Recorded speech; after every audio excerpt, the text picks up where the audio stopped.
এটা আসলে ফলটা অনেকেরই পছন্দ, আবার অনেকেরই পছন্দ না। এটা হলো বেল, তো সাইজটা অনেক বড়। আর নর্মালি বেল গোল হয়, এই বেলটা লম্বা, কারণ এই বেলটা হলো সিলেটের বেল, পাহাড়ি আর কি। যাই হোক, শ্রীমঙ্গলের ওদিকে তো ভাঙলাম। এই তো ভাঙার পরে এই অবস্থা, একবারে পাকা ছিল, যেটাকে বলে গাছ পাকা, গাছের থেকে পাকা। তো এটার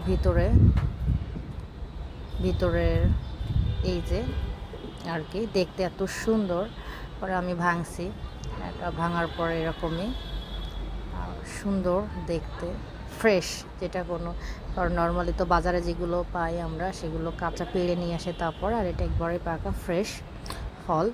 তো এই আর কি খাচ্ছি, অনেক টেস্ট ছিল, অনেক মজা ছিল। সো আসলে অনেক ভালো, একাই খেয়ে শেষ করেছি। তো ভিডিওটা ভালো লাগলে আপনারা অবশ্যই লাইক, কমেন্ট, অবশ্যই সাবস্ক্রাইব করবেন এবং শেয়ার করবেন, যাতে আরও সুন্দর সুন্দর ভিডিও আপনাদেরকে দিতে পারি। এ পর্যন্ত তো অবশ্যই লাইক কমেন্ট করবেন।